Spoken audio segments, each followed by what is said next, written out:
It's a serious group of people here. If you're into the world of finance like I am, I love finance. There's a who's who with us today. It's amazing that you don't know some of these people, but anybody in finance knows every one of them.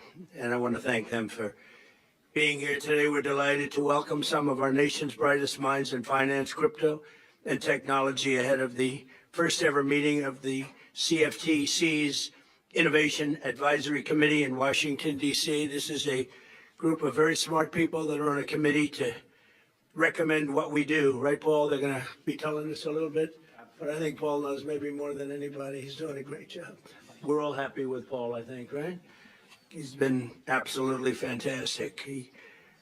Crypto markets and the prediction markets and conventional finance to decentralized finance. The people in this room are ensuring that the future of commercial markets is pioneered and perfected. Right here in the USA, we're fighting a lot of other countries to control these markets and to have these markets and to profit and all the jobs and everything else created. And we're doing well. We're leading in every aspect, including AI, and we're leading by a lot. And we want to keep it that way. I want to thank the chairman of the Commodity Futures Trading Commission, Mike Selick, for his tremendous leadership. And come here. Thank you, Mike. I didn't recognize you from so close. And thanks as well to a very special man, a man that everybody respected for a long time. And he's a man I wanted to do this job, head of the SEC, Chairman Paul Atkins, who's also doing an outstanding job and everything else he touches. He's doing a lot of things for the country. So I want to thank you very much. Great job. Thank you. Thank you very much, Paul.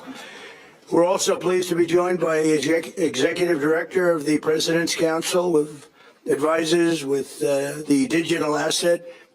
All of the digital assets are all put into one, Patrick Witt, and many of the top industry leaders, including Coinbase. Where's Brian? Brian Armstrong, CEO. He's one of the greats. Where is he? Where are you? Oh, you look well. You get much younger. You look good. CEO of International and Intercontinental Exchange, Jeff Sprecher. One of the things, a little thing called the New York Stock Exchange. He owns a thing called the New York Stock Exchange. Quite a nice asset, right? CEO of NASDAQ, Adina Friedman. Thank you very much, Adina. Great job you're doing. CEO of Robinhood, Vlad Tenev. Thank you, Vlad. Nice to see you. And CEO of Kraken, Arjun Sethi. And thank you very much, wherever you are. Thank you very much. Great group of people. We also have some others here that we wanted them. It's where's Mike, co-founder of CEO of CTO and president of BitGo, which is a big deal in the world of that thing, that little thing that's happening out there. And Brad Garlinghouse, CEO of Ripple. Brad, thank you very much, Brad. Sergey Nazarov, co-founder of Chainlink Labs. Thank you very much. Good, Sergey. Good job. Arjan, you're here. Arjan? I'm still here. You're here. You haven't left. Peter Smith is here, and Tyler and Cameron Winklevoss of tremendous people, tremendous investors, brilliant people. Chris Dixon is here. And I think I've sort of got anybody I didn't mention, by the way. Pretty much got the whole group. Good. They gave me 4 sets of lists, and that's always a little complex. You never want to say one more than 3 times. Under the crooked Joe Biden administration, the spirit of innovation that built America was under serious attack like never before. And nowhere was that more true than crypto and other new financial technologies, where we were going to be taken to the cleaners by China and other countries. The radical left tried to crush these developments with crippling regulations, brutal restrictions, weaponization. They used weaponization, political weaponization, and constant targeting that drove innovation overseas, and they wanted to drive it out. And at the end of toward the end of the campaign, if you remember, they decided they liked it very much because there were over 100 million people that were liking Trump a lot more because I was in favor of it. They were against it, and they became very much in favor of it. But by that time, it was too late. And besides, those days are all over. That was a terrible period of time for a lot of very good, very honorable financial people. On day one, we fired Joe Biden's rogue SEC chair, Gary Gensler. I think we like Paul better. Do we agree? We like Paul better? Number one, he's smarter. He's also smarter, by the way. But we fired him. We got him the hell out of here. We terminated the so-called Operation Choke Point 2.0, which is what the name of their operation was, weaponization. And we ended the war on crypto once and for all. And it's been booming. It's been doing big. And nobody's been able to break in. China would like to break in. They're still trying, but they have been able to. I signed a historic executive order banning any attempt to create a central bank digital currency. We launched Project Crypto to modernize rules so that our financial markets can move into blockchain technology. I established the United States Strategic Bitcoin Reserve, making Bitcoin a permanent asset of the United States Treasury, which has turned out incredibly well. I also created the United States Digital Asset Stockpile to hold custody of all other digital assets, and that's exactly what it's done. It's been amazing. 1 year ago this summer, I signed landmark legislation known as the Genius Act. I named it after myself. I didn't want to use my name, so I just called it the Genius Act, paving the way for widespread adoption of dollar-backed stablecoins. And that's worked out very well. Every single American benefits enormously from our country's status as the financial center of the world, and we want to keep it that way. We're leading by leaps and bounds. We've gained so much in the last 16 months like nobody can believe, actually. Not only that, but we have more money being invested in the United States than any country at any time in history. Money's coming in by the trillions. Our nation's economic dominance drives trillions of dollars in investments, creates millions of jobs, and expands access, credit, and capital so that every citizen has a chance to achieve what we now hear a lot about, the American dream. Young people are looking for the American dream. They weren't thinking about that 2 years ago. New financial technologies are extending this American dominance into the 21st century, and that's why we're focused on creating a clear regulatory framework for pioneers and builders like the people that are with me here, so that they can do business with confidence on American soil. They don't have to go to other countries to do their business. We're ensuring that America remains the undisputed leader, not only in Bitcoin and crypto, but also technologies like prediction markets, artificial intelligence, and much more. And we're leading in every single one. And I will tell you, the AI, the artificial intelligence, we're way ahead of number two. Number two is China. And I never want to underestimate China, but right now we're way ahead. President Xi's coming on September 24th. We look forward to it. We'll probably be talking about AI and a lot of other things, but we're doing tremendously well, largely because of people and some other friends of ours that are on the board, and they'll be here in 2 weeks, I understand. In May, Chairman Selig authorized the first ever true Bitcoin perpetual futures contract on a CFTC registered exchange, first time. I understand that Mike is also working to bring hyperliquid into the United States in a fully compliant and legal fashion. It's working very hard on that. We would really like to see interest rates come down. You know, in the old days with interest rates, many of you are too young to know this, but when we announced good numbers, interest rates would go down. And the theory was because the asset value became so good, it became so prime. But now when we announce good numbers, which we're doing all the time, they keep driving the interest rates up because they're so afraid of inflation. And they shouldn't be. They should allow interest rates to go down.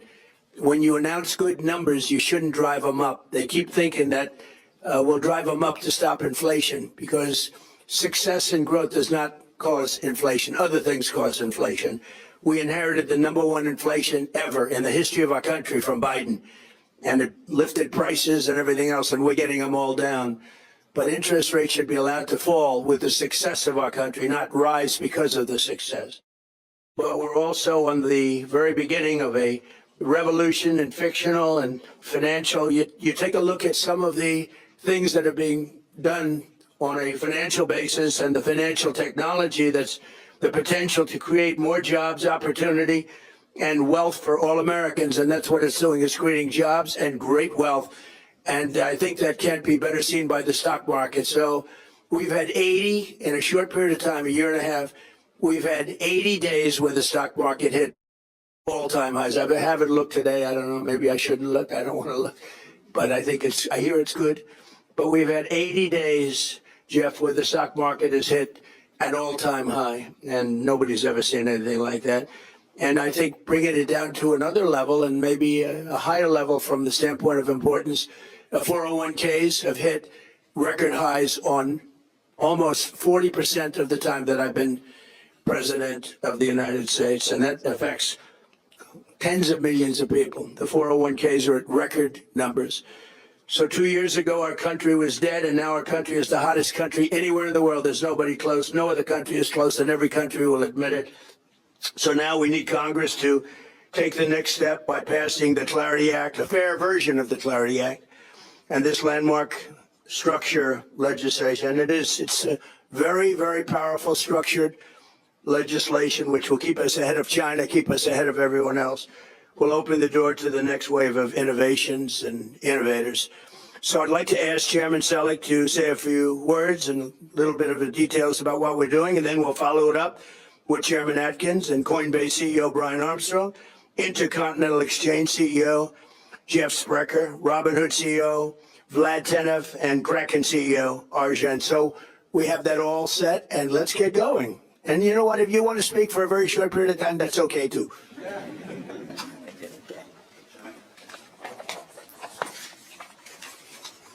Thank you, Mr. President. It's an honor to be here with you and this exceptional group of business leaders.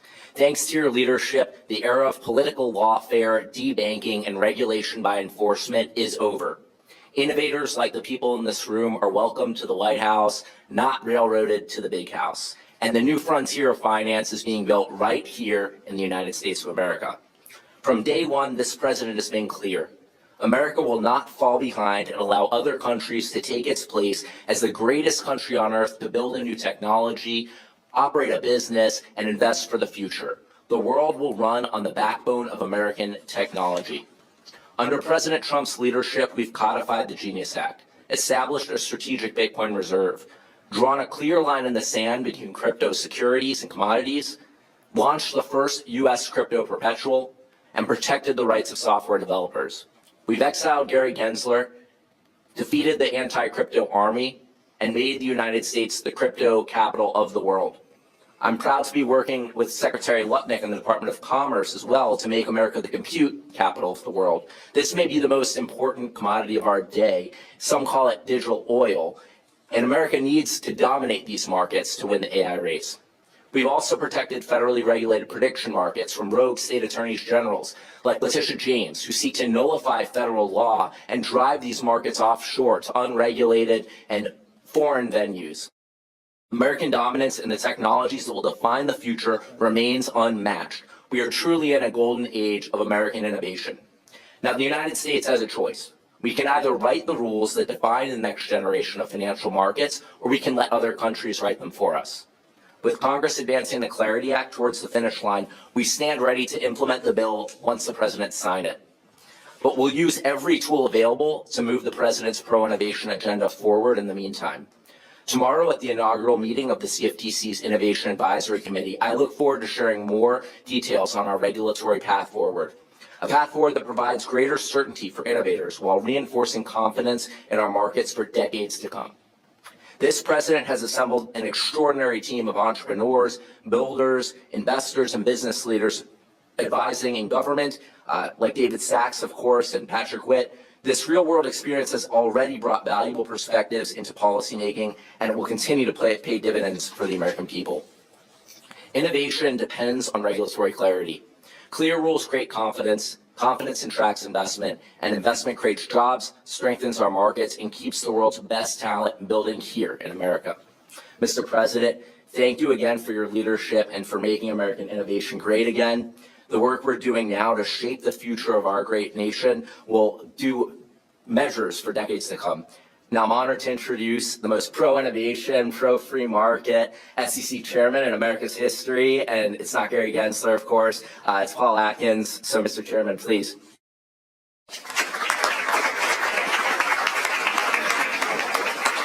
Well, Well, thank you, Mike, and thank you, Mr. President, for having us here today. From day one, you've made our nation's financial dominance and innovation job one. We at the SEC are delivering on your agenda. We're making IPOs great again, to continue on your theme, by cutting red tape that discourages companies from going public. Under your leadership, Mr. President, the IPO market is booming. Since Inauguration Day, 583 companies have gone public, and that's up 75% compared to the final year and a half of the Biden administration. And those companies have raised an impressive $208 billion, and that's nearly 4 times the amount raised during the final year and a half of the previous administration. So that's just not incremental progress. That is a turnaround. You've committed to making the United States the crypto capital of the world. And yesterday, the SEC, I'm proud to say, took another significant step to deliver on that. Our proposal, the crypto assets rule, would provide crypto entrepreneurs like those here in this room and job creators the certainty to raise capital in the United States using digital assets. This action is consonant with our belief that the most important priority is for Congress to send the Clarity Act to your desk for your signature. And the SEC is doing everything we can to support that work. So thank you again, Mr. President, for leading this nation to ensure that we continue to have the strongest markets in the world, to reshore innovation, and to welcome, yes, a whole new generation of investors through the Trump accounts. So under your leadership, we will make sure that the greatest advances of the technological frontier are right here in America. Thank you very much.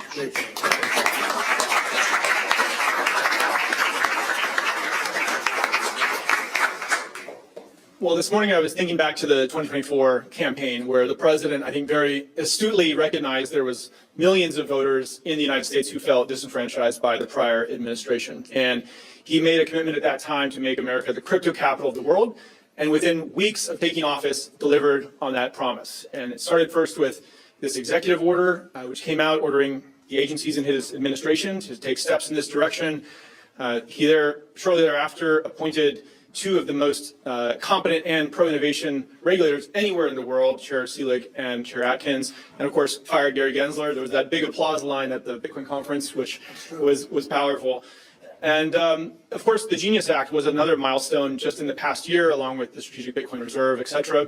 And just this week, I have to commend Chair Atkins for publishing this new rule that allows crypto projects to raise capital in the US for the first time. There's clarity on that. And Chair Selig, we're excited to attend the advisory committee meeting tomorrow to make progress there. So an incredible amount of progress has been made, and I think what's most important next, of course, is this September 15th vote that we have with the Clarity Act. This would make all of the progress that this administration has made durable into the future, so it could survive for decades and decades to come. And make no mistake, there are folks out there who they want to see this legislation not happen, right? Maybe some of the big banks don't want the competition from crypto companies. Other banks are leaning in and have endorsed it, which I think is really powerful. And so if we all come together, I think we can get this bill over the finish line and hopefully get more than 60 votes come September 15th. Thank you. And it's very bipartisan, I would say. So very much. That is true. A lot of Democrat support. There's hundreds of pages of changes that have come in from the Democrat side as well. It's a true bipartisan compromise, and yeah, it's a great work product. So up next, I think, is Jeff Becker. Sorry. Thank you. Mr. President, I just wanted to tell you that that your trade policies of fair trade to bring back jobs and businesses from overseas, your energy dominance policies to fuel the next generation of technology in the United States, your big, beautiful bill that created incentives for investments has led to the records that you're hearing about in our stock markets, the record number of IPOs. And as you know from working with my wife who works on private businesses, there's a record number of business formations in this country right now. So we're here to talk about how to evolve regulation so that we don't impede that progress. But one of the things I can tell you about the New York Stock Exchange is that it was formed at the time of our country.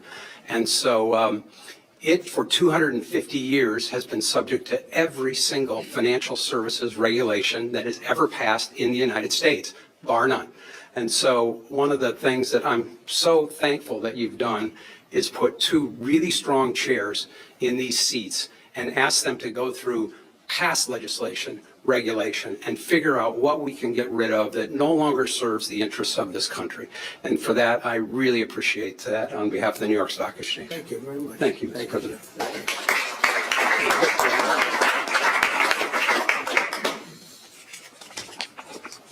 Mr. President, thank you for bringing us together and for your work to ensure the next generation of Americans has a stake in the country's economic success through the Trump accounts and many other things. Thank you also to Chair Seelig, Chair Atkins, your administration, for the work underway to strengthen American capital markets and expand opportunity for all Americans. If I had to sum up Robinhood in one word, it would be ownership. Broad ownership is essential to a free, stable, and prosperous society. And that belief has shaped pretty much every product we've built, from commission-free investing to 24-hour trading, and now outside the United States to tokenization, which we're using to expand ownership of American assets to people in more than 120 countries. Yet this innovation is reaching investors abroad before investors here back home. And the opportunity goes far beyond public markets. Tokenization will open up markets that have long been out of reach, including private companies. Today, too much economic value is being created before ordinary investors get a chance to participate. Expanding ownership also requires protecting investors. Innovation and investor protection aren't opposing goals. America became the world's capital markets capital by doing both, and the chairs here understand that. American companies are building this technology. American markets are powering it. American assets are also at the center of it. American investors should not be the last to benefit. We look forward to continue to work together to expand ownership, build the next generation of capital markets, and ensure America leads the way. Thank you. Great job. Arjun.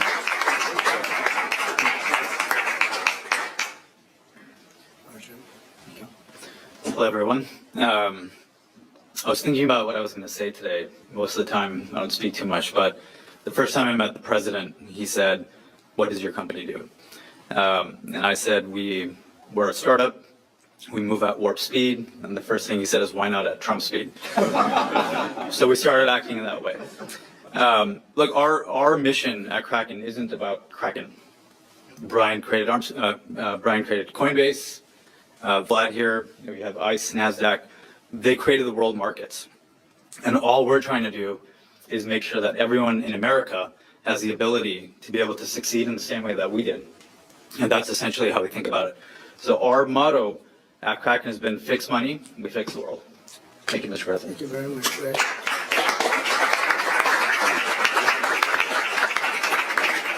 And if you have any questions, or if anybody else of this very distinguished, would somebody like to say something? My male models who happen to be genius, they're brilliant and they look good, right? But anybody, would you like to say something? Go ahead, please. Just want to thank you, Mr. President, for all of your leadership. America should lead in crypto and win in markets like prediction markets. And with your leadership and your administration, you're helping America lead here and become the crypto capital of the world. So thank you very much. I just want to thank you, Mr. President, as well as Chairman Atkins and Chairman Seelig for the great work that they're doing.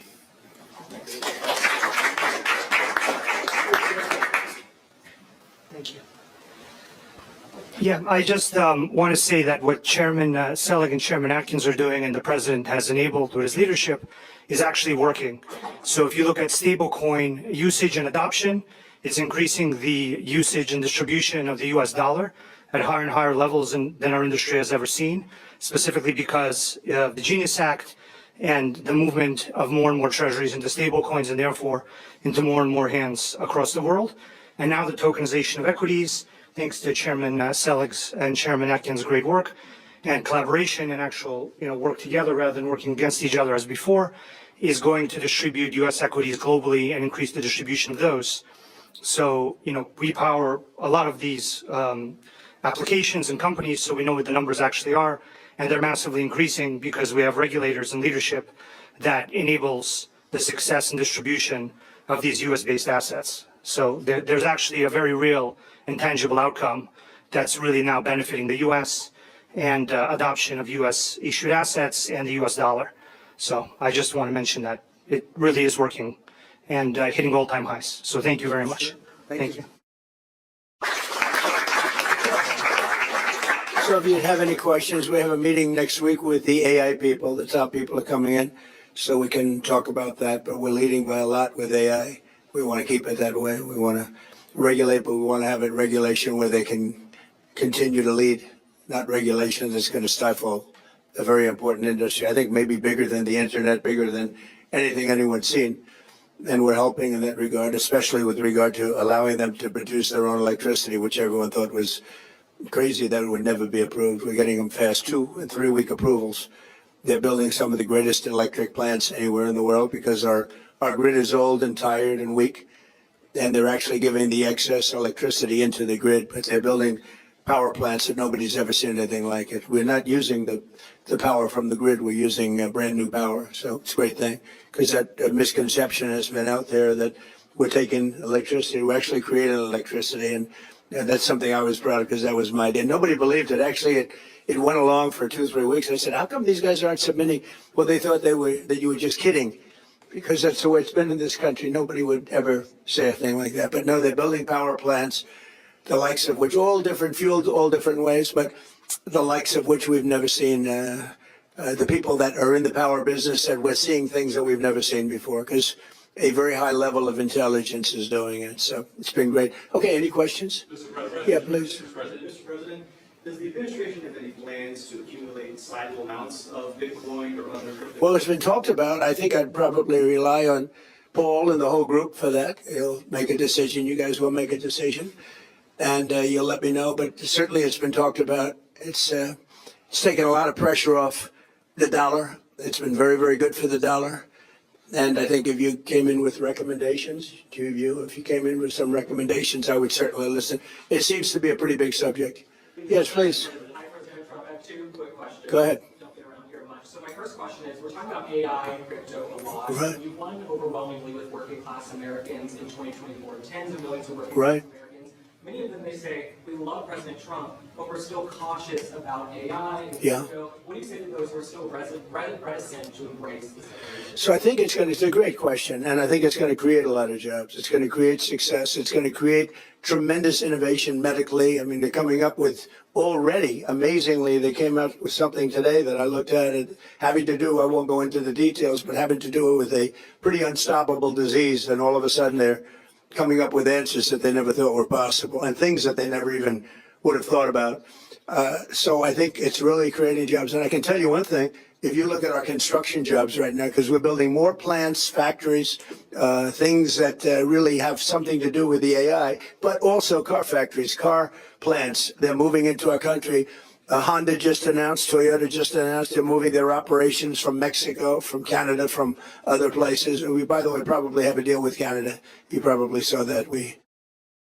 Very major tariffs were going on to Canada today. We delayed it for 3 days because I think we have a deal with the Prime Minister and good deal for everybody. So that's good. But the construction jobs are enormous. We're building the biggest plants anywhere in the world. And I can say if I were the mayor of a town or the governor of a state, and I had a chance to get a big plant in, an AI plant or a data center, I would absolutely want it because the jobs are enormous and the money paid, the taxes paid are just enormous. And if you don't take it, you're going to be left behind because there are plenty of places that want it. So I would say that maybe it can use a little public relations help. But if I were a governor or mayor, I would want that plant in my community. And many of them are designed in a very beautiful way. It's really very positive. Okay, thank you. A little off topic. So you mentioned Joe Biden and some of the past leadership, and it's been about 69 days since we've seen Mitch McConnell. Sometimes when you look at Congress, it looks like they cast a Yeah. vote. But I read a Cindy Adams column in the New York Post recently, and she talked about how we need term limits and someone needs to hold Congress accountable. Maybe you should be the person to do it. Would you support term limits for Congress or some type of cognitive testing? Because maybe if we had that the last 4 years, we wouldn't have ended up in somebody's mess. So term limits are very popular with the public. I've seen it both ways. I've seen where people go in and they get termed out and they're very talented and they're at the height of their career, politicians. And you end up with total rookies in there, nothing gets done. And I've seen it the other way where people are there too long. We see that all the time. I see both. I always like to say that a term limit is an election. The public's pretty smart. You see that last night. We had some great success last night. The Republican Party had tremendous success last night. But I like to say that term limits should be elections. But I'm okay with term limits. Remember, the people that have to pass term limits are the people that are going to be voting on them to get out of office. So it's a little bit tough. That's not the easiest vote to get, is it, huh? But I'm okay with it one way or the other. I do think elections really turn people out. Mr. President, I want to ask you about Canada, but first, the Treasury Secretary says that we could see the most impactful sanctions on Iran this week. When will they come, and what else could be sanctioned on Iran? Well, we have things that we could sanction. We have very draconian sanctions, and we'll see what happens. Right now, the strait is open. A lot of boats are coming through. People aren't reporting that, and that may slow down a little bit at some point, but right now, a lot of boats are coming through. The naval blockade has been extremely effective. Zero, literally while it's up, and it's been for quite a while, except for a couple of little pauses where we opened it purposely with a deal. But the deal didn't terminate, the deal didn't turn out to be what they said, when they tell us one thing and they do another. But the blockade has been 100% successful. No boats have gotten into Iran, but they are getting in for other places. But we'll see. We're going to see what happens. It'll either be extremely good and oil prices are going to drop like a rock, or we'll continue to do exactly what we're doing. They were talking about $350 a barrel, and it's today 84, 85. And we are getting a lot of oil out. But the other thing that's happened is people have found other alternatives, which they never thought about. Texas, Alaska, Louisiana, and other places. In addition, a lot of pipelines, record numbers of pipelines are being built. So I think the Hormuz Strait's not going to be quite as important as it was in the past. Now, on Canada, if I could ask you, you said that there's a deal, an agreement in place. Are you willing to lower tariffs on steel and aluminum? Well, we're looking at that. Yeah. Well, we're getting zero for our farmers. Farmers have been hurt very badly by Canada, and they won't be paying any tariffs anymore. And we may bring some of the tariffs down to a level where other countries are, because Canada was paying a higher tariff. Canada was paying us a higher tariff. So we have a very nice relationship with leadership right now, and we'll see. But we did a 3-day pause. It was supposed to be a 50% straight across the board tariff. That was going into effect at 7 o'clock this morning. And I delayed it at the request of Canada for 3 days so we can iron out the details. But it's going to be a wonderful deal, hopefully a wonderful deal for everybody. Yeah. Mr. President, earlier today you said North Korea has something like 57 nuclear weapons. They've been expanding their nuclear program. Is your goal in trying to re-engage with Chairman Kim still denuclearization? And what makes you think you can be successful now when you weren't? Well, I don't want to talk about that, but I do have a good relationship with Kim Jong-un. As you know, you've seen. He didn't like Biden. He didn't like Obama. He didn't like anybody, but he likes me, and I just got along with him very good. We had great meetings. We speak, and I think our nation, and I think other nations, frankly, whether it's Japan or South Korea, they're a lot safer if I'm president than if somebody else is president. Now, I didn't like the fact that we're doing these massive military exercises, really against North Korea. It was an exercise against North Korea. When I'm friendly with him, I don't see anything happening for certainly 2.5 years. It's not going to happen with me, but I don't see anything happening. And I was not happy when South Korea said, no, they're not interested in helping us with the Hormuz Strait, and yet they get 60% of their oil from the Hormuz Strait. I said, would you like to help us? He said, no, thank you. I said, that's nice, please, thank you. He made us a lot of money. I didn't like that. So I felt that we were doing a massive war exercise. I thought that was very insulting to somebody that, frankly, has been, during my term at least, very well behaved. Yeah.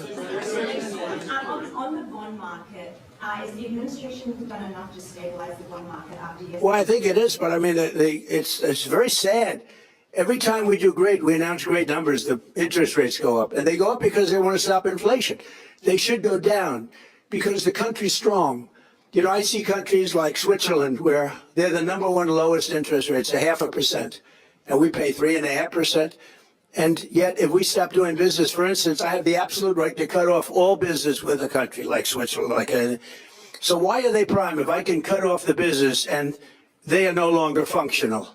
And yet they're considered to be like an elite country. And I don't want to single them out because there's 60 countries like that. They live off the United States. So why are we paying higher interest rates than them? You know, in the old days, we used to pay the lowest interest rate, no matter how we were doing, because we sort of generate for the whole world.